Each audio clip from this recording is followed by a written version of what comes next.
जय हिंद दोस्तों, बहुत बहुत स्वागत है आपका फोर्स डिफेंस एकेडमी के इस ऑनलाइन प्लेटफॉर्म पर। दोस्तों, जैसा कि इंडियन आर्मी ने अपना नोटिफिकेशन रिलीज कर दिया है और ये नोटिफिकेशन जो है इंडियन आर्मी में अग्निपथ स्कीम के through GD, technical, nursing assistant, tradesmen सबके लिए है। तो इस वीडियो में आपको पूरी इंफॉर्मेशन दूंगा। क्या इसके एलिजिबिलिटी क्राइटेरिया है, बच्चा जब फॉर्म भरेगा तो उसको किस लिंक पर जाकर के फॉर्म भरना है, आधार कार्ड कितना जरूरी है, साथ ही साथ जो आपके एग्जामिनेशन सेंटर्स होने वाले हैं तो आप अपनी तरफ से कितनी चॉइसेस दे सकते हैं, अगर आप दी हुई डेट के दिन एग्जाम नहीं दे सकते तो क्या होने वाला है, ये सारी बातें आपको आज के इस वीडियो में मिलने वाली है। तो आइए शुरुआत करते हैं सबसे पहले कि इंडियन आर्मी का जो सोल्जर्स एंट्री के लिए नोटिफिकेशन है आ चुका है 13 तारीख से, 13 फरवरी से 13 फरवरी से फॉर्म्स भरना स्टार्ट हो जाएंगे और ये फॉर्म जो है 22 मार्च तक भरे जाएंगे। दोस्तों, ये फॉर्म्स भरने के लिए हमें किन क्राइटेरियाज को फॉलो करना है, क्या एग्जामिनेशन फीस होगी, वो भी हम सब धीरे धीरे इसमें जानेंगे। तो सबसे पहले बता देता हूं आपको कि फॉर्म्स जो है स्टार्ट हो रहे हैं आपके 13 फरवरी से आपके फॉर्म्स स्टार्ट हो रहे हैं और 13 फरवरी से आपके फॉर्म्स स्टार्ट होकर के 22 मार्च तक चलेंगे, यानी 13 से 22 मार्च तक आप फॉर्म भर सकते हैं। दूसरा, एग्जामिनेशन जो होगी आपकी, वो एग्जामिनेशन होने वाली है 22 अप्रैल को। तो ये एक बहुत बड़ा चैलेंजिंग टास्क है कि भाई फरवरी में फॉर्म भरे जा रहे हैं और अप्रैल में एग्जामिनेशन है। मैंने पहले भी आपसे कहा था कि सिर्फ 2 ही महीने मिलेंगे आपको एग्जामिनेशन की तैयारी करने के लिए। तो अगर आपको तैयारी करना है तो हमारा इसी चैनल जिस पे आप नोटिफिकेशन देख रहे हैं, इसमें अलग अलग टाइम पर लाइव क्लासेस होती है जो कि बिल्कुल फ्री ऑफ कॉस्ट है, आपको कोई 1 रुपया भी नहीं देना है। उस पर आप जीएस, साइंस, मैथमेटिक्स तमाम सब्जेक्ट्स आसानी से पढ़ सकते हो। तो आप शेड्यूल देख लो और आज से इन क्लासेस को अटेंड करना शुरू कर दो। अब आगे देखो बच्चों की ये जो एग्जामिनेशन है इसके लिए इन्होंने बिल्कुल क्लियर कट लिखा है, भाई आर्मी में भर्ती होने के लिए किसी भी तरह की ब्राइब, किसी तरह की रिश्वत नहीं चलती है, इसलिए एजेंटों से दूर रहिए। अब मैं आपको बताता हूं कि एग्जाम कितने चरण में होने वाली है। तो सबसे पहली बात कि एग्जाम के 2 फेज होंगे। फेज 1 में जो है सबसे पहले आपका कंप्यूटर बेस्ड एग्जामिनेशन होगा, जिसको सीईई कहा जाता है। क्या कहा जाता है? CEE, online computer based written examination, online CEE. ठीक है। तो फेज 1 में सबसे पहले आपका रिटन एग्जामिनेशन होगा जो कि ऑनलाइन होगा और फेज 1 में जो बच्चे क्वालिफाई होंगे फिर उनको फेज 2 के लिए बुलाया जाएगा। फेज 2 में क्या होगा? रिक्रूटमेंट रैली होगी। जैसा कि पहले क्या होता था, पहले फिजिकल और पहले होता था, उसके बाद में रिटन एग्जाम होती थी। अब उल्टा हो गया है, अब पहले रिटन एग्जामिनेशन होता है और फिर उसके बाद में आपका फिजिकल होता है। फिजिकल सिर्फ उन्हीं बच्चों का होता है जो बच्चे रिटन एग्जामिनेशन में क्वालिफाई होते हैं, इसलिए रिटन एग्जामिनेशन की शानदार प्रिपरेशन आप लोगों को करना है। अब इसमें नेक्स्ट की प्रोसीजर क्या होगी, रजिस्ट्रेशन हम कैसे करेंगे, रजिस्ट्रेशन की प्रोसीजर क्या होगी? तो रजिस्ट्रेशन के लिए हमें ज्वाइन इंडियन आर्मी की वेबसाइट पर जाना है। इस वेबसाइट पर जाकर के हमें अपना स्टेटस, एलिजिबिलिटी स्टेटस चेक करना है कि हमारी क्वालिफिकेशन क्या है। अगर हम 8th पास है तो किसके लिए एलिजिबल है, 10th पास है तो किस एंट्री के लिए एलिजिबल है, और 12th पास है तो फिर हम किस एंट्री के लिए एलिजिबल हैं। तो ज्वाइन इंडियन आर्मी की वेबसाइट पर आप जाएंगे, वहां अपना प्रोफाइल बनाएंगे तो आपको खुद ही इंडिकेट कर देगा कि आप किस किस के लिए एलिजिबल हैं, क्योंकि इसमें एजुकेशन के साथ साथ एज का भी बड़ा क्राइटेरिया है। मैं ये भी बताऊंगा कि क्या एज लिमिट रखी गई है इस बार।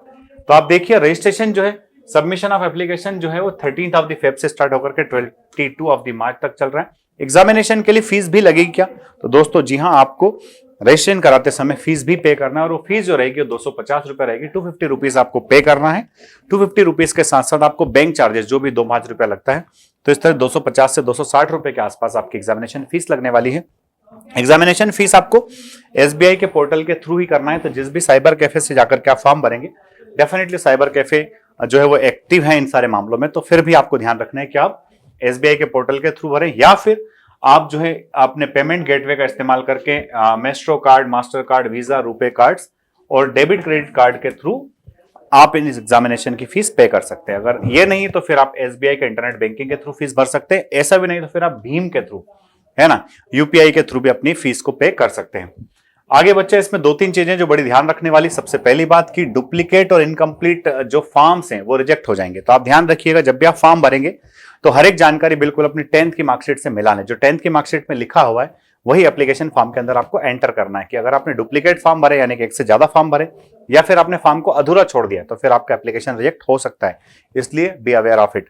दूसरी इंपॉर्टेंट बात जो है बच्चों इसके अंदर ये कि आपको आपका जो ईमेल आईडी है और आपका एक मोबाइल फोन नंबर है, जो भी आप ईमेल आईडी और मोबाइल फोन नंबर एंटर करेंगे वो एक्टिव रहना चाहिए, चालू होना चाहिए, क्योंकि सारे कम्युनिकेशंस जो है आपके उस ईमेल पर ही आना है, उस मोबाइल पर ही आना है। नेक्स्ट है बच्चों कि आपको जो है नोटिफिकेशन जब आ गया है तो आपको सिर्फ एक ही फॉर्म भरना चाहिए, एक से ज्यादा फॉर्म आपको फिलअप नहीं करना चाहिए। नेक्स्ट है बच्चों, कैंडिडेट्स में indicate 5 choices of exam centre. आप अपनी सहूलियत के हिसाब से जिस भी जगह पर आप रहते हैं, जिस भी जिले में आप रहते हैं, जिस प्रदेश में आप रहते हैं, तो आपको ऑप्शंस दिए जाएंगे। अपने आसपास के आप 5 एग्जामिनेशन सेंटर को चूज कीजिए। क्यों? क्योंकि आपको जो है आपकी पसंद के पहले 3 में से ही एक सेंटर देने की कोशिश की जाएगी, क्योंकि एग्जामिनेशन सेंटर्स पर संख्या लिमिटेड होती है और नंबर ऑफ एप्लीकेंट्स ज्यादा होते हैं, इसलिए कई बार आपकी चॉइस का सेंटर, पहला वाला जो सेंटर आपको नहीं मिलता, तो इन 5 सेंटर में से किसी एक सेंटर को आपको अलॉट किया जाएगा। तो यहां पर ध्यान रखिएगा। दूसरी बात कि आपको अपना आधार नंबर ऑनलाइन एप्लीकेशन के अंदर एंटर करना बहुत ही जरूरी है, उससे सारी चीजें चलेगी। आपकी कंप्यूटर बेस्ड एग्जामिनेशन जो है बच्चों, वो जैसा कि अप्रैल के महीने में प्रोपोज्ड है, 22 अप्रैल से उसको बताया जा रहा है, 22 से अलग अलग फेजेस में एग्जामिनेशन आपकी स्टार्ट हो जाएगी।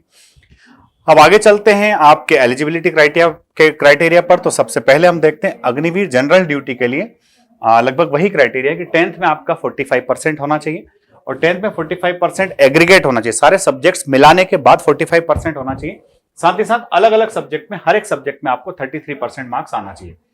तो हर एक सब्जेक्ट में आपके 33 होंगे, यानी कि बिना ग्रेस के आपको पास होना है, विदाउट ग्रेस आपको पास होना चाहिए। टोटल मिलाकर के 45% होना चाहिए। जिस जगह पर ग्रेडिंग सिस्टम चलता है तो आपका मिनिमम डी ग्रेड हो और सारे ग्रेड्स मिलाकर के आपको C2 ग्रेड मिला हो। ध्यान रखिएगा, जिन बोर्ड्स में ग्रेड चलते हैं तो आपको अलग अलग सब्जेक्ट में भले ही डी ग्रेड मिला हो, पर टोटल मिलाकर के ओवरऑल आपका ग्रेड जो है C2 होना चाहिए। तो इस तरह से ऐसे कैंडिडेट जिनके पास जो है लाइट मोटर व्हीकल है, जिनके पास valid light motor vehicle licence है, ऐसे बच्चों को ड्राइविंग के लिए प्राथमिकता दी जाएगी। तो ये सुनिश्चित कर ले कि अगर आपके पास ड्राइविंग लाइसेंस है तो आप ड्राइवर कैटेगरी के अंदर भी अप्लाई कर सकते हैं। अग्निवीर टेक्निकल के लिए यहाँ पर बच्चों 10+2 आपका होना चाहिए और वो 10+2 होना चाहिए फिजिक्स, केमिस्ट्री, मैथमेटिक्स के साथ, और साथ में इंग्लिश भी होना चाहिए। और मिनिमम यहाँ पर 50% है ना, with minimum 50% marks in aggregate. Total मिला करके एग्रीगेट आपका 50% होना चाहिए और हर एक सब्जेक्ट में 40% आपका अनिवार्यता यहाँ पर रखी गई है। जैसा कि जीडी में आपको हर एक सब्जेक्ट में 33% होना चाहिए, टोटल मिलाकर के 45 होना चाहिए, उसी तरह से टेक्निकल के अंदर एग्रीगेट जो है वो 40% रखा गया है और नहीं, मिनिमम मार्क्स जो है 50 रखा गया और हर एक सब्जेक्ट के अंदर आपको 40% मार्क्स लेकर के आना ही होगा, तभी जाकर के आप इसके लिए अप्लाई कर सकते हैं। बच्चों इसके अलावा और भी है कि अगर आपने कोई डिप्लोमा अगर किया है, 2 इयर्स का डिप्लोमा अगर आपके पास है 10th के बाद में, तो फिर आप इनमें से जो भी डिप्लोमा, चाहे मैकेनिक मोटर व्हीकल हो, मैकेनिक डीजल हो, इलेक्ट्रॉनिक हो, इन डिप्लोमा धारी कैंडिडेट्स को भी पात्रता है कि वो आर्मी टेक्निकल के लिए अप्लाई कर सकते हैं। प्यारे बच्चों, इसके बाद में जो है अग्निवीर, जो पहले सोल्जर क्लर्क हुआ था, क्लर्क को अब नया नाम दे दिया गया है ऑफिस असिस्टेंट। तो क्लर्क को नया नाम दिया गया ऑफिस असिस्टेंट। ऑफिस असिस्टेंट के लिए जो अर्हता है, जो पात्रता है, वो बच्चों की आपने जो है आर्ट्स, कॉमर्स, साइंस, ठीक है, 10+2 किया हो, 10+2 किया हो, किसमें? आर्ट्स में किया हो, साइंस में किया हो, कॉमर्स में किया हो, with 60% marks in aggregate. Total आपका कितना चाहिए?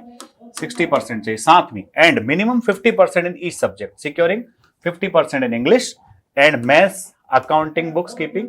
तो यहां पर कुल मिलाकर के इन्होंने क्या कर दिया है कि बच्चे के पास मैथमेटिक्स होना चाहिए, अगर मैथमेटिक्स ना हो तो अकाउंट्स हो, अकाउंट्स ना हो तो बुक कीपिंग हो, इनमें से कोई एक सब्जेक्ट में, और साथ ही साथ इंग्लिश में इसको 50% मार्क्स लाना जरूरी होता है। तो कहीं ना कहीं बंद जाते हैं हम यहाँ पर, क्योंकि आर्ट्स के बहुत सारे बच्चे मैथमेटिक्स नहीं पढ़ते हैं, तो यहाँ पर कॉमर्स और मैथमेटिक्स स्ट्रीम के बच्चे अप्लाई कर सकते हैं।